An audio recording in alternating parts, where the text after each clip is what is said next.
Okay, we are going to go ahead and switch over then to the Westmoreland Courthouse training.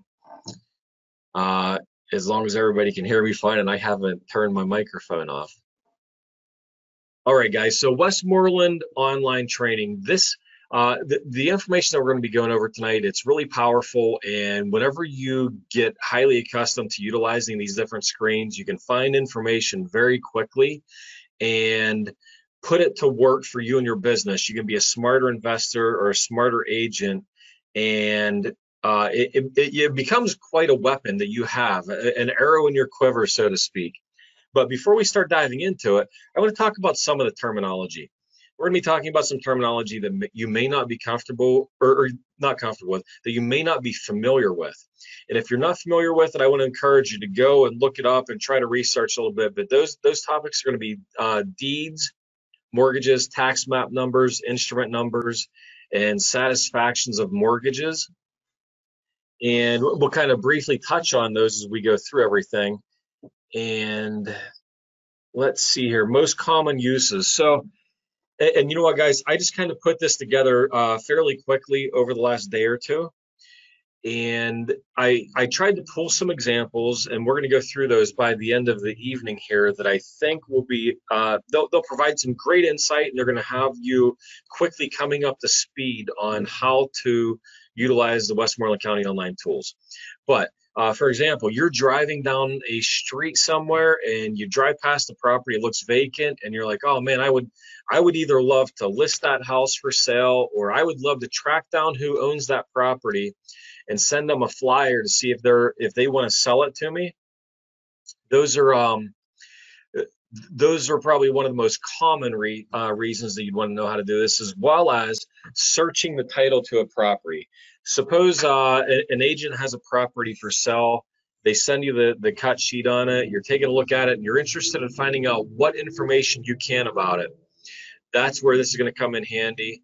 You're going to be able to do some quick researching to find out different information that you wouldn't normally be able to know, including potentially whether they own it free and clear, and whether if they have a mortgage, maybe a ballpark of how much they owe, as well as if they've bought it, you might be able to have a good idea of how much the home is potentially worth today. Maybe they bought it 10 years ago, and in most of the areas in our local market, properties aren't going up like crazy and going out like gangbusters. Maybe it's just appreciating at 2 to 3% a year, and you can use that information to really have a good idea of how much a home is potentially worth today. Okay, so let's go ahead and switch over here a little bit. So the information that we're going to be talking about tonight, it's all free. It's all free on Westmoreland County's website, and you can access it. There are paid versions of some of the information, but what we're going to be going over this evening, it's all free. You can get additional information if you go to these offices over at the Westmoreland County Courthouse. You can obtain more detailed information in many cases. Some of the offices have different books that you can pull out. They have different maps. They have some different tools that you can utilize.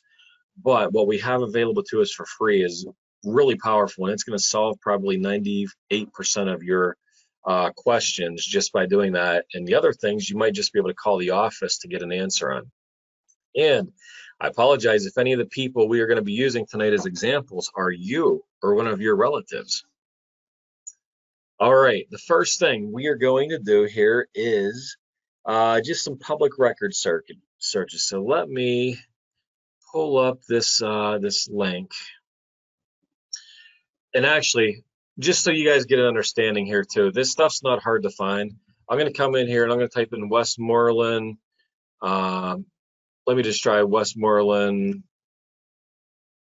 public record search. So this is going to be a starting point for a lot of our stuff. So I'll just leave this screen open here, but from here we can access a lot of the different things, and including searching civil court records, which is the prothonotary, search the coroner books, criminal docket sheets. If you are a landlord and you want to check to make sure that the tenants don't have criminal histories, you can go to the criminal court dockets the criminal court dockets from here, you can search estates, you can search the deeds, access the GIS tax mapping system, searching real property. You can get the sheriff's cell list. There's a whole plethora of information here available for free for you.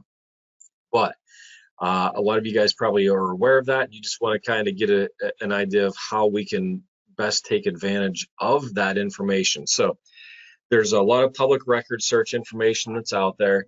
We're going to start off here tonight with the Recorder of Deeds. Okay, so what I'm going to do is come up here, Westmoreland Recorder of Deeds. We're just going to search it out, and we're going to pull up this website. You come over here, click Search Our Records, and this will bring you to the Recorder's site. Okay. The next one that we're going to be taking a look at is Prothonotary, GIS Tax Map, and the Pennsylvania Magistrate docket. So let's start with the Prothonotary website. Again, I'm going to go back to Google. We'll type in Westmoreland County Prothonotary. Click on this. And actually what it's going to do is it's pretty much going to take us back to the same page that we have right here. It's going to pull it up over here, but in this case, I'm going to click Search Civil Records, proceed to site. And then you have a couple different things. You can pay for access or you can do the public search. The public search is the free one, but you need to accept their disclaimer. Okay, so now we're in the Prothonotary site. All right. And let me do a quick check-in here to make sure I don't see any questions. All right, looks like we're all still rocking and rolling here so far. All right, guys. So next, what we're gonna do is, let's see, GIS Tax Map. Let me go ahead and pull that up for us. Westmoreland GIS Tax Map. Click on that. You have to come down here and accept. Proceed the site. Now it's interesting, mine's going to come right up here, it looks like, but you may have to click a thing where you accept to allow the Adobe Flash player to operate. I'm not sure what Westmoreland County is going to do, but the Adobe Flash, if I remember right, I think it was supposed to be being phased out by the end of December 2020. Chances are they're probably going to have to come up with some other type of a system for their tax mapping. I'm not exactly sure. I haven't heard anything from them online about that, but I do look for that to change here by the end of the year, at least the software that is powering it. All right, and then the last thing that we're going to do, let me switch over here, the Pennsylvania Magistrate dockets. So I'm just going to come over here to Google. We're going to type in Pennsylvania Magistrate docket. Click on this public web docket sheets. We're going to get it opened up.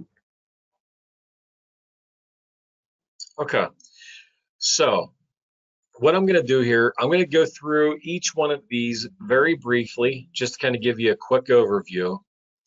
And then we are going to go through a couple examples to show you. So the Recorder of Deeds site, the easiest one is a simple search. And in here you can type in the person's last name and their first name and get a name summary. You can also do an advanced search where you can come in here, and if you know the tax map number, you can switch that to the tax map ID and enter in the tax map ID and get any of the people or companies who are affiliated with that tax map ID, either through deeds or mortgages. All right. And the last one over here is an instrument search. If you know the instrument number of, let's say that you know the deed instrument number, you can type that in here and pull that right up and be on your way. So those are the main search things that we're going to be using for the Recorder of Deeds. Next, the Prothonotary. So I'd say the most common thing that I'm doing prothonotary wise is searching for people's name. And the search order for this is first name and then last name. And what you're going to find here is if the people have judgments, credit card judgments, foreclosures, uh, divorces, federal tax liens, maybe they're in a motor vehicle lawsuit, you're going to find all of that information right here on the searches that are available for that. And then let's see, the GIS tax map. This is absolutely amazing with all the different things that it has available. And once you're in this, you can do a couple of different things. You can identify, that's used to click on a parcel and it'll tell you who the owner is and where their tax billing address is, where they're having the tax bills mailed to. You can also search the parcels. If you know a person's name, you can come in here and click search parcel and switch over to their owner name. You can search by address. You can search by tax map number. And we're going to do all of those things here very shortly. And then the last thing is this isn't necessarily the Westmoreland County online court system, but I know that there's a lot of people who are landlords who this information can be of massive value to them. If you want to do some type of a quick search, obviously, if you're going to check out a tenant to see if they're good, the first place you're going to go to is where?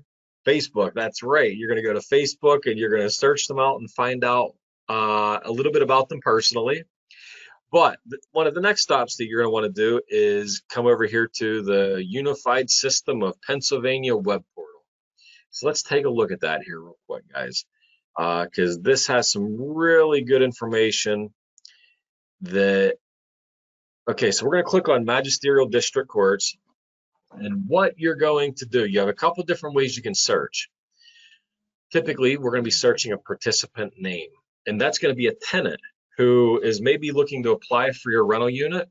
You're going to come in here and you're going to put their last name and first name. And it's very important. You have to select one of these things down here, and you're oftentimes not going to know their date of birth.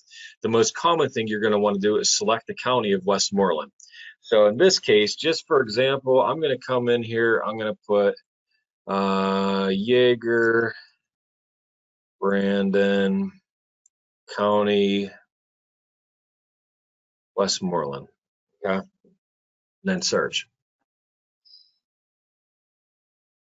Okay, so you're going to come up with a bunch of, and these are all cases that have been filed at the magisterial court level. Basically, almost all of these are probably going to be evictions where I have gone to evict tenants over the years. And yes, it's unfortunately, it goes to a second page.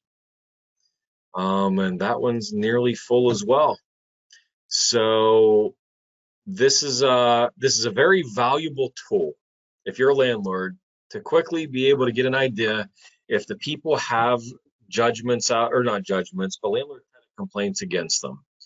If you want to find out if there's associated judgments, then just for an example, so this court case here, this Brandon Yeager versus Matt Meidel, this was an eviction that we were in the process of doing.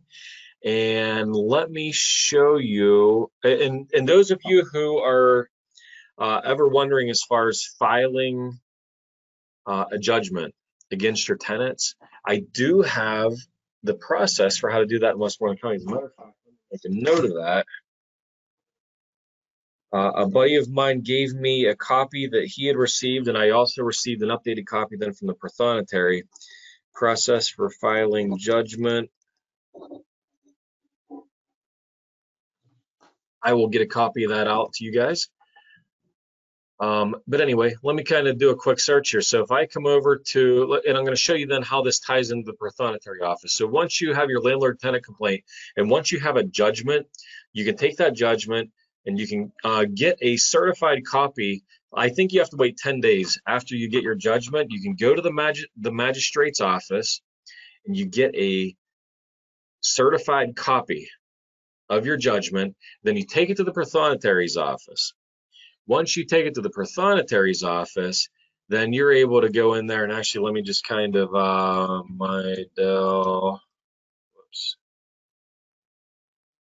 let me just show you here what it does. Matt Meidel. We'll use him as an example since I had the privilege of filing a judgment against him. Plaintiff, where are we looking at here? Defendant, right here. So, Matt and Kelly Meidel. So you take that judgment, you go, and in this particular case, I was able to get the judgment paid off in full. So you can see the press fee to satisfy. And as far as I know, I think that's the only landlord-tenant judgment that I've ever been paid back on. And hopefully you hopefully you don't have to go through that process too many times.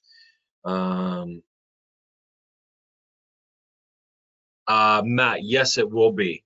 I'm planning on, and I know that for a lot of you guys, this might be going very fast. I do plan on recording this, and I do plan on making it available. The training, I'm probably going to put it up on YouTube, and I'm going to keep it as a training for our agents and then the investors for SWIG. And if it can be a benefit to people, I think that's fantastic. So yes, and you're welcome. All right, so let me pop back over here. So that is an example where, and I'm going to go ahead and close this out. So if you want to search your upcoming tenants, go to the magisterial district. And here's the thing too. So if you know that they were living, let's say in Cambria County, you may want to also do a search on Cambria County magisterial district courts to make sure that they don't have judgments in a different part of Pennsylvania. Just food for thought. I definitely check that out too. So I'm going to close that out. I don't want to spend a whole lot of time on the district court process. Instead, what I want to do is spend our time diving through some of these examples. And so the first one, what I did is I just picked the property out over in Irwin, and I have no idea who these people are. Hopefully they don't mind that we're going to do a little bit of research on them. But let's say that you're driving down the road and you find this house and it's a vacant property, 710 Cedar Street in Irwin. So what we're going to do, just to kind of give us some context, guys, I'm going to come over here to Google Maps and 710 Cedar Street, Irwin, PA. Okay. So here's where we're going to start to tie all these different websites together, okay? So if I click on 710 Cedar Street, what we see is this, this may be a split level. It looks like it might have like a lower basement level and then the other bedrooms and maybe the living room are up on the top floor. But what I'm going to do is go back out here. So here's our map view, okay? We have 710 Cedar Street, and we can see this little garage, it looks like, and then that main building itself.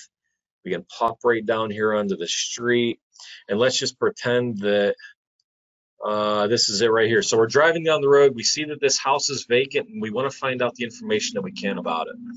So the first thing that I would do if I were you, and you locate the vacant property, is I would go to the GIS tax map. It's probably the first place that I would want to start. And you can try to locate it with the tax map numbers and everything, or typing in the street maybe, but I just find it's just as easy to zoom right in, and we're going to find out where, let's see here. Here's Brown Avenue.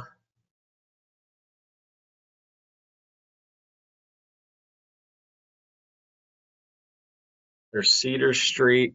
Okay, so I've kind of zoomed into the general area. Now I'm going to switch to the other view and try to get a better idea. And it's this corner lot right here. So let me switch over to the map again. So this is it on Google Maps. This is it on the GIS tax map. Now what we're going to do, I'm going to come over here and click identify. And I'm going to click right on that property. And in this case, I get that it's owned by Richard J. and Linda G. Clark. Okay. So let me make sure that's the one that, yeah, 710 Cedar Street. Yeah, Richard J. and Linda G. Clark.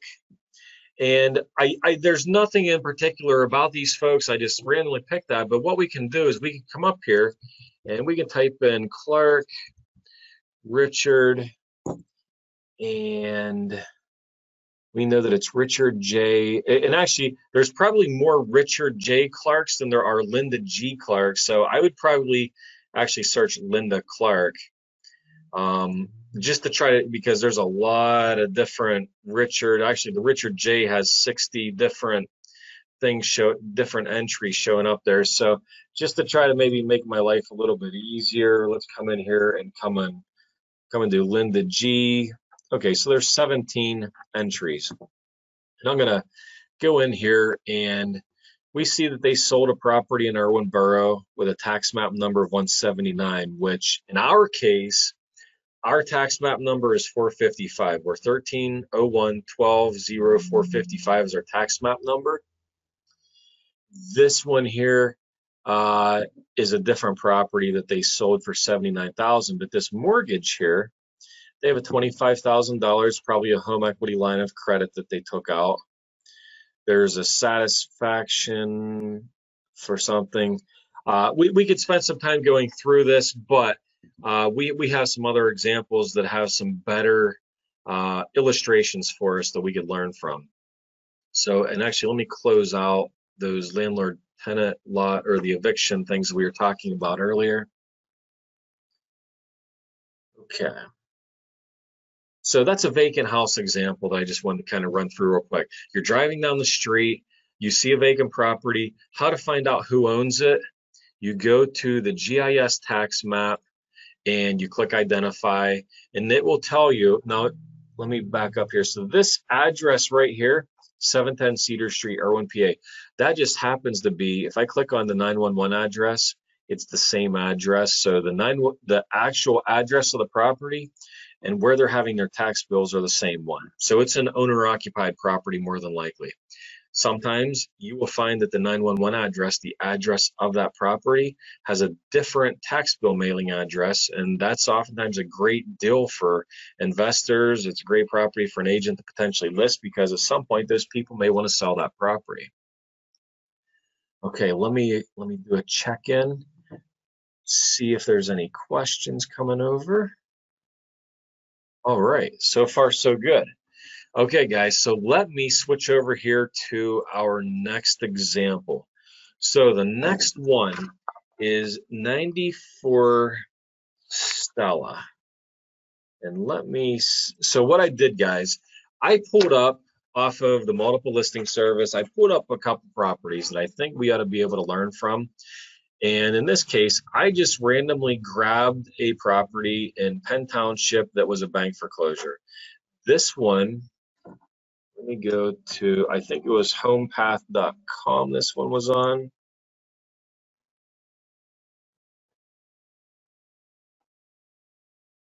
Yeah, that's it. So let's say that you're on a foreclosure website and you run across this property, 94 Stella Drive. Okay, and you're wondering how you can best find out what you can about this property. You know, what are some of the things that, if you're a real estate investor, what are some of the things that you would want to know about this? You would definitely want to know what it's sold for in the past. You might, in this case, it's a foreclosure, so the bank doesn't know anything on it, but it might be helpful to know what the people owed before, and just to kind of do a quick check on it. Maybe see if it has anything maybe going over a property line. Those are all kinds of different things that you can quickly check out and gain some additional insight. So let's go ahead and see what we can find out quickly on this one. Let me just review my notes on it. 94 Stella, home path. Okay, yeah, this is an interesting property, guys. 94 Stella Drive. So the first thing we're going to do is we can get the tax map number. Now, I'm going to save us some time on this one, okay? I already, according to the multiple listing sheet for this one, I have the tax map number right here. It's this 55-02-16-0-038. We could also just as easily, well, not just as easily, it'll be a little more work. We could look up the location with the Google Maps, and then with the physical location, go to the GIS tax mapping site, click on that parcel and get an idea of what the tax map number is. Once we have the tax map number, we can also start to do some searches to find out who the owner was and different things. But in this case, here's what I would do on this one, guys, to find out some rapid information on it. I would come back here, I would do advanced search. I'd take that tax map ID. Okay, let me just type this in 55 dash. Okay, so I already did this example earlier today, so it's showing up here 55.216.0038. And if you click on name summary, it's going to come up with these different names. In this particular case, Robert and Joanne Bramall were the owners who had owned the property before it went into foreclosure. Right now it's listed by HomePath. It's a bank foreclosure. It's listed for $136, but wouldn't it be nice to kind of have an idea on the history of this property? Maybe if it recently sold, you know, in the past 5 years. So what I would do then, Robert Bramall, and Bramall is with 2 M's and 2 L's. And while I'm thinking of it, this is where you also want to be careful. So whenever you come over to this simple search, and I'm going to search this person's name, I'm going to type in B-R-A-M, and then maybe I'm just going to type, man, I already forgot the guy's name. Holy cow. Give me 1 second. That was Robert L. Bramall.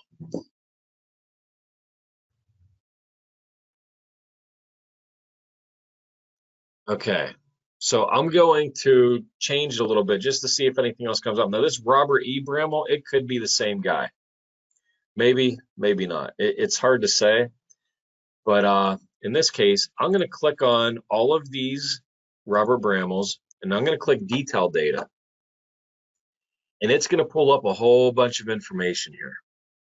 Okay, so here's the deed going back to, okay, so real quick terminology, guys. We talked about the terminology. Here's a deed. It says it.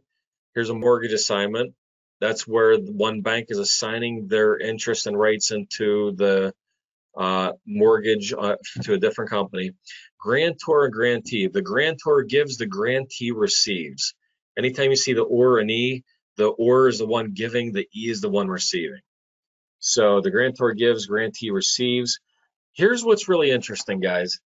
This is a mortgage assignment of $225,000. This guy has a mortgage of $100,000 here. And as I was quickly looking at this earlier today, it's kind of shocking to me. Back in 2007, they took out a loan for $225,000 against that property. It was a HUD-backed loan, okay? So that was a federally insured house.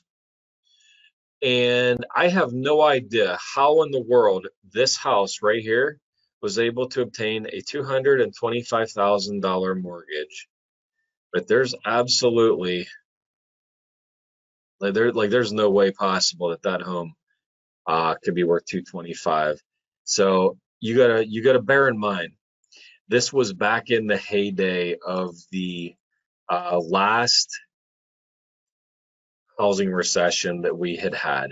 There was a lot of crap going on. There's a lot of appraisers appraising stuff. There's a lot of cash out refinances going down that, you know, it was kind of like, as long as the people were getting their money, nobody cared. But as soon as people start defaulting on the mortgages, then it's everybody else's fault. And the people, I mean, I'm sure that those people knew that their home was not worth $225,000. But it is what it is. And in this case, what's even more amazing, not only did they have the $225,000 mortgage from 2007, this is probably even the bigger travesty. The Citizens Bank of Pennsylvania thought that there was enough equity in this house to give them a $100,000, I'm guessing, a line of credit. Let me pull it up. I didn't open this. Yeah, home equity line of credit. So Citizens Bank thought that they had enough equity in their property to give them an extra $100,000. So they're thinking this thing's got to be worth at least $325,000 out there. and here's where that gets assigned, then here's where it gets foreclosed upon to Fannie Mae, the federally backed loan. Absolutely astonishing to me. But so can we really tell a whole lot on that? No, these folks actually, they bought this property a long time ago. If we go back, Joanne and Robert actually bought this house in 1963, and it's very unfortunate. They have had this home for nearly 60 years. Lost in the foreclosure, and I'm not saying that none of it's their fault. They had a lot of refinances going through. They had a $225,000 mortgage out there. They had a $100,000 line of credit that they were given. This house was definitely upside down, and the equity was absolutely not there for this property. But it is what it is. So let's go ahead and switch over here. So the next one that I want to show you guys, 132 Adamchick Street. Adamchick Street. I'm not exactly sure. Let me switch over to the MLS listing for it. All right. Hopefully you guys are able to see that okay. 132 Adamchick, and I literally just randomly picked the property out of the Lower Burrell area, and it's currently listed for $119,900. It shows the owner is Nancy G. Richardson. It's a fairly new listing. So what would we, if we're investors, and this is really kind of where I just want to get us kind of thinking about this, what would be good to know is approximately how much do they owe on this property if we're interested as an investor on making an offer. And you don't have to have access to the MLS. Let's say that you found this home on Zillow, and it's one you're potentially interested in, or you're wanting to know if is it one that might be an owner financing type of a deal. Well, we can quickly figure that out. And I'm just going to cut straight to the chase and look up this Nancy G. Richardson. But what I could do, actually, no, just to go through the example, there's 17540029. Let's utilize the tools that the majority of the population has at their disposal to figure this information out. We're going to come up here, we're going to do a tax map search, and I'm going to do 17-05-04-0-029, okay? And then I'm going to come over here, and I'm going to see the Nancy G. Richardson. I would eventually know that that is who owns the property. So what I'm going to do is I'm going to come back now and do a simple search, Nancy G. Richardson. Nice, easy title search here for us to take a look at. She only has 4 listings coming across. Okay, not 4 listings, but 4 lines on it. So she bought this property in 2007. Remember, it's listed for $119,900. She paid $98,000. So could this house be worth $119,000 right now, 13 years later, if she bought it for $98,000? Yeah, if she didn't do a whole lot of crazy renovations and she just kind of maintained and appreciation was 2 to 3% a year, that sounds completely reasonable to go from $98,000 to 13 years later selling it for $119,900. At the time, she put almost $20,000 down on the house. She took out a mortgage for $78,400.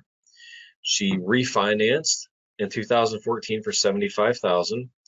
That mortgage there, this is a mortgage satisfaction, the $78,400. So we know that Nancy Richardson at 132 Adamchick Street, she's asking $119,900, and we know that she might owe probably $73,000 on her house, or $74,000, or something like that. She has a little equity, but we know that if we were wanting to offer on that property, that there's some room to move. It really depends upon how motivated she is to sell at a discount. Okay. All right. Hopefully that one made sense. Again, if you're having any questions, feel free. So this next one's an interesting one. And this is where I want you guys to be thinking outside of the box for financing stuff, because so many people get wrapped up and we got to pay cash for the property. Let me switch over so you guys can take a look at this one. Okay, 726 Main Street. Again, this is a property. It's actively listed on the MLS. Let's say that you found it on Zillow, but you're wanting to know, is this property, what's the story of it? How much did the people pay? How much do they owe? These are the types of things that you're wanting to find out quickly, and it'll help you figure out what kind of offers you might be able to submit to the people. So in this case, 726 South Main Street. It says the owners are Taylor and Balistrieri. What I'm going to do is I'm going to take this tax map number and let's see if we can find out who the owners are right now. So I'm going to come back over advanced search. We're going to put in the tax map ID. We're going to do 34. Oh, actually, there it is right there popping up. I'm going to do a name summary. There's Philip Balistrieri, and I know that he's being indicated as one of the owners. So I'm literally, now I'm not going to try to spell out his exact name because I don't want to take a chance of misspelling it and missing anything. The recorder of deeds could possibly misspell it. So right now we're going to go out and I'm just going to type out some of the last parts of each of those. I'm going to type in B-A-L-E-S-T-P-H-I-L. And here we have it. This is a nice, easy one for us to see. We have Justin J. Secreto sold it to Elliot Taylor and Philip Balistrieri for $55,000 in 2018. Okay. So is it completely inconceivable that the thing's worth $62,500? No, they're pretty much looking to just recoup their money and pay for some real estate commissions inside of that. But this is interesting, is that people own it free and clear, it appears. They have no mortgages recorded against that property. So this would be a fantastic property if you're looking for some type of a rental. And this one's actually located on the main street going into Greensburg. So you could potentially, actually here, let's pull up the location, 726 South Main Street. Let's go up to Google Maps. Let's take a look and see exactly where it's at. 726 South Main Street, Greensburg.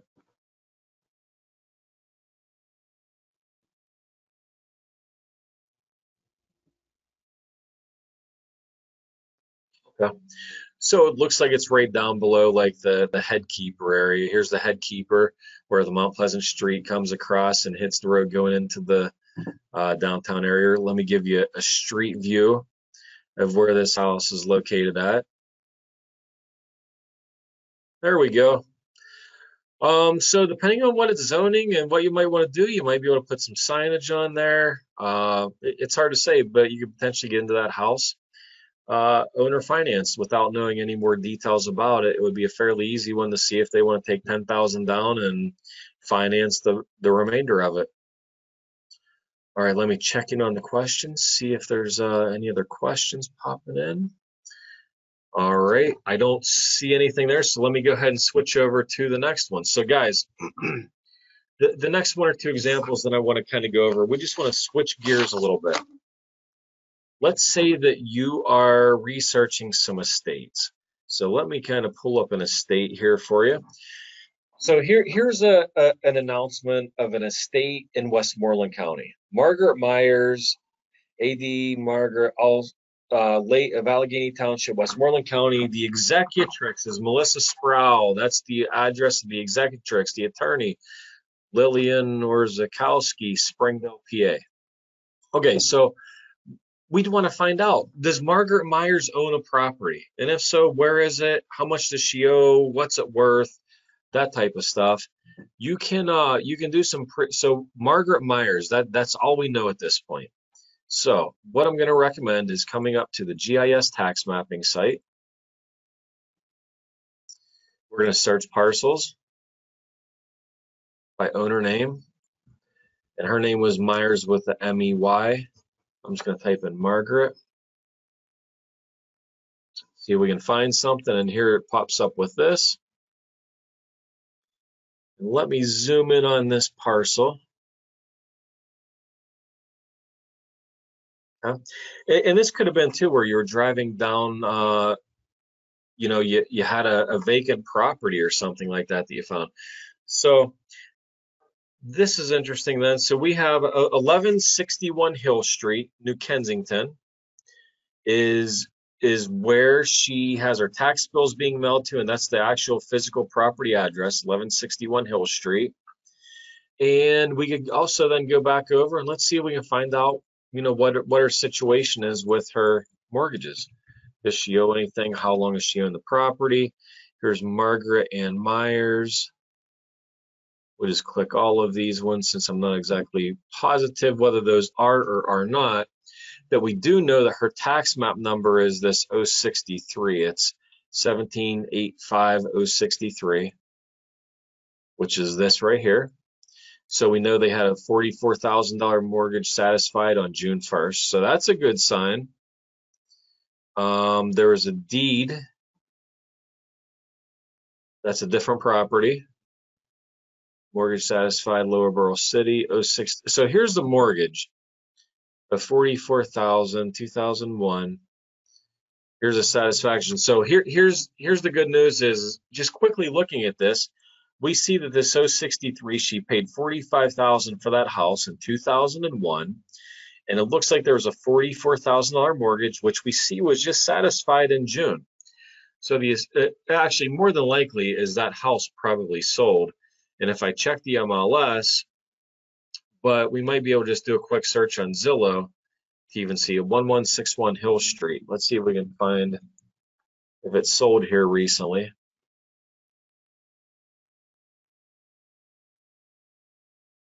(1161 Hill Street, Lower Borough).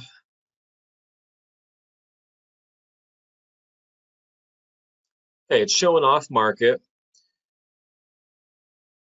There's a picture of the property. Oh, that's interesting. My flip's actually fairly close to this property. Okay, so it's just showing the last sale was in July of 2001, but it's right here on this stretch going up the hill there, and I think that's pretty much all I want to kind of go over on that one. I don't know if you guys have any questions on that one. Let me check in real quick. I think there was one other one that I wanted, one more example here that I wanted to show to you guys, and this is a foreclosure property. Let me switch over here to show you guys. So you can get these in different locations. You can get them from the newspapers, whatever it happens to be. But in this case, I have this Jeffrey Rhodes and Robert Rusnak. We're just going to do a quick little search on these guys to see what we could find out on them. And here's Felix Brizuela. Let me check and see. Yeah, I didn't even put which one that was going to be that we were going to look into. So let's just pick Robert Rusnak. Let's see what we can find out on that property there. Now it's interesting. So the foreclosure listing will give us the tax map number, it gives us the property address, gives us their name. It gives information from the prothonotary website, which is this judgment number. It gives us the judgment amount. It also shows the instrument number. We already know about the instrument number. We can look those up. That instrument number is the instrument that Robert and Renee took title to that property. And we can quickly look that up at the Westmoreland Recorder of Deeds website. So the foreclosure information gives us a ton of information. But if we're just wanting to know, okay, how much these people owe, when did they buy the property, those are probably some common things. Plus, we'd also want to know, okay, where's this located at exactly? Maybe we want to know, where's this 259 Rudder Road in Ligonier? There's the tax map, 482710-015. So just to give us some bearings on it, let's go to the GIS tax mapping site. Let me come over here and click search parcels, map sheet. Let's do 48-27-10-0-015. Okay. We're going to click find. There's Jeffrey Rhodes. And there is the parcel that he owns, which it's interesting because it looks like that parcel doesn't have a house on it. from what I can tell. If I click on identify, the assessment info is saying lot, unfinished cottage shed. So there's probably some type of a little building maybe on that, but nothing of a lot of value. But he has a mortgage still for $78,000, and we could do some searching on that if we wanted to. We could come over to the recorder of deeds. We could do Rhodes, Jeffrey, and it's Jeffrey B, and he has quite a few different entries in here. But we'll go ahead and click on that. So he has, this is Fairfield Township. Yeah, this is the 015. So this is the parcel that's actually in foreclosure. And now that's a little tricky too here. You got to watch. So you start looking at the 3 digits. We have 015 and 015. What we'll notice is this is a different tax map number. This is Fairfield Township. This is Ligonier Borough with the 015. So we got to be very careful. So that mortgage has been assigned. We have a 48015 mortgage here to Somerset Trust Company. We have a mortgage to PMAC for 73 for the 4805. So that actually has a second mortgage. I'm guessing it's probably another home equity line of credit on there. Let's open it up. Yep, open-end mortgage. So that's very, very interesting that there's more owed against that property. And here's where he bought it for $72,000 in 2014. So is there a lot of equity in that property? Probably not. I don't think we as investors would be wanting to chase it. That's for sure.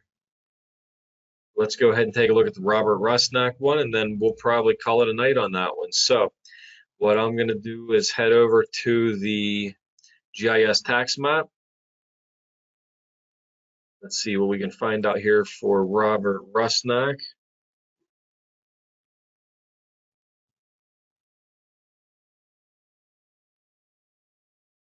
(6414) Lindsay Lane, which if we take a look at our foreclosure sheet, that's what this is, 6414 Lindsay Lane. Whoops, what in the world's going on here? Okay, so if I zoom in, it looks like we have, looks like some type of a condo, and it's an end unit. And the 911 address is the same as the tax billing address. And we have Robert or Renee Rusnak. And if we come over here, we can do a quick little search on Rusnak. Let me see if Renee comes up. This should be a fairly easy one to see what's going on with. The deed, they purchased it for $215,000. They had a mortgage for $210,000.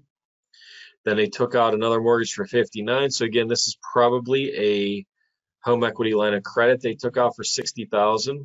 The first mortgage was assigned, and then it was assigned again. So basically, there's a first mortgage for about $190,000 according to this judgment, which would be the first mortgage, and then they have a second mortgage, a line of credit out there for $59,000. So depending upon what the value is, I mean, these people had a mortgage for $215,000 back in 2005. It's hard to say. Actually, what we could do, let's kind of get an idea. It's 6414 Lindsay Lane. And if I come over here to Zillow, let's at least kind of see what we have. 6414 Lindsay Lane, export PA. Let's see what kind of a value it might be putting on it. It might be $240,000. It's hard to say. Okay, so it's showing that that one's at auction, but what we're going to want to do is take a look at the map on it. We really want to get an idea of, there's Lindsay Lane. We want to find out what has sold. And here we can get a better idea. So this is interesting. So an inside unit that was 3-bedroom, 3-bath sold for $255,000. And this is his end unit over here, which is a 3-bedroom, 2-bath. So yeah, it's probably not quite the same. Square footage isn't too much smaller, but it just kind of gives you a good idea of what you're looking at, how much is owed, how much you might be looking at. So if you're an agent, would you want to take that as a listing if the home's worth 260 and they owe 250, 260? Or actually, I don't even think it's worth 250 or 260. It's probably worth 235. Would you want to take on this listing where they owe 260? Well, if you're interested in working short sales, potentially yes. Or if you can get that second mortgage to take a discount and do a short sale in that regard, then yeah, it might be worth taking it. Otherwise, no, because there's not a lot of equity in that property. So hopefully that makes some sense. And okay, so question, where do you see if the debt has been satisfied? Great question. Let me come over here. So on this one, there wasn't let me go back to the last example real quick. Let me type in their name, R-H-O-D-E-S. Oh, whoops, that was Jeffrey Rhodes, my bad. I'm getting them mixed up. Jeff Rhodes.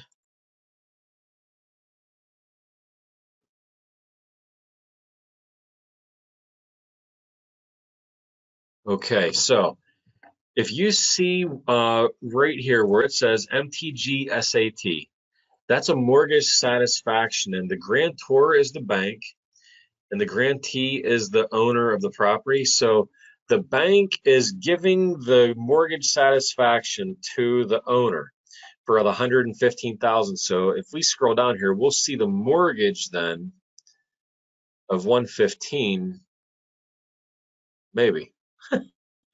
Well, actually, so just to show you guys here, you can actually click inside of here. So what I'm going to do, because it's not popping up right away, I'm going to display this document, and we're going to find out the exact instrument that this satisfaction is satisfying. So here's the satisfaction of mortgage. They're saying that they're satisfying a debt from December 28th. That was the date of the date of the mortgage was, oh, I'm sorry, 2007. December 2007 for 115. It was recorded on the 4th, and the last four digits are 0489. So if I go back to 2008, right here, I do not see the 0489. So that tells me then that there's potentially a misspelling. Okay. And that's what we have to be careful of. I don't, unless I'm missing something here, I don't see the 0489.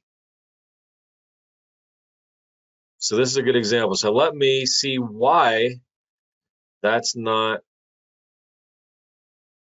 actually right here, 2008, 489. So I'm thinking there's a misspelling, guys. So Jeffrey, Jeffrey Brhodes, and Deborah Rhodes, and I think that maybe this original mortgage from 2008 had a misspelling, or maybe I'm just not seeing it. But let me look here. 0489 from 2008. Yeah, I'm not seeing that mortgage. So let me come back here. Oh, actually, it would be this one right here. See, they didn't use the middle initial on that, I'll bet.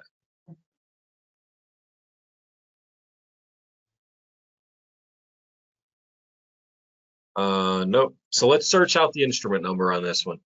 Now they have me a little wondering. So we're going to come over here. We're going to do an advanced search. Actually, let me come over and do instrument search. We're going to put that in here. I'm going to do name summary. Oh, and there we go. So the Westmoreland County Courthouse, they did it again. So if somebody's trying to figure out do a title search on this property, they're going to find that they had misspelled their name.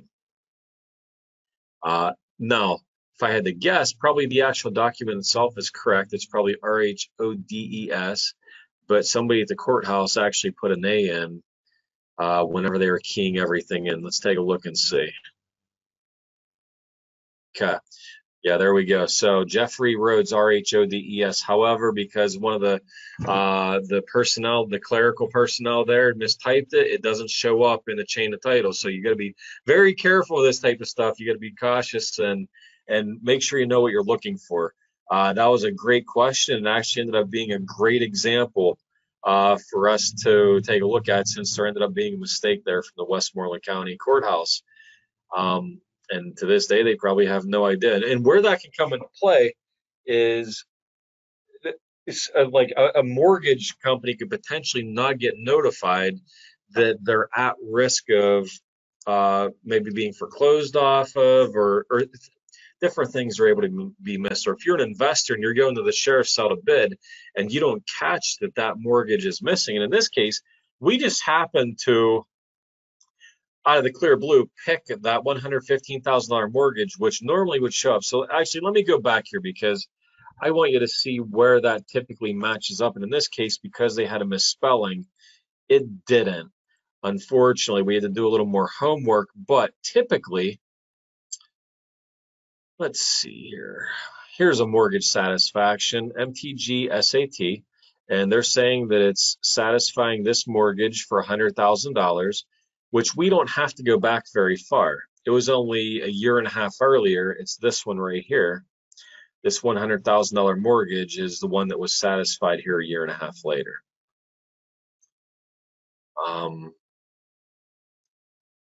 All right, that's I think that is most of the stuff that I wanted to go through with you guys. I just wanted to give you a quick flavor of the main screens where you can get the best bang for your buck for trying to get as much information as possible from the Westmoreland County website.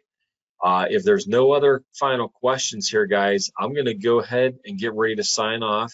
I hope you guys are all doing well.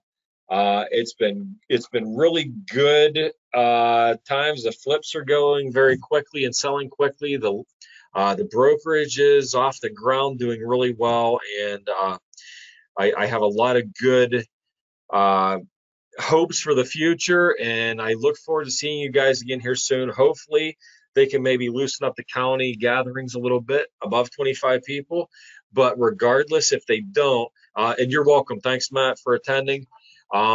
We're going to do a different training here probably within a couple of weeks. And again, I might do it via Zoom call so we can have more interaction and I can get to see all of your faces.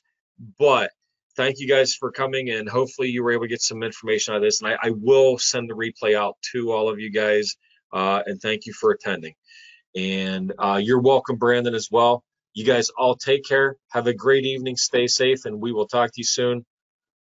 Take care, Darla. We'll talk to you guys all soon. Thanks.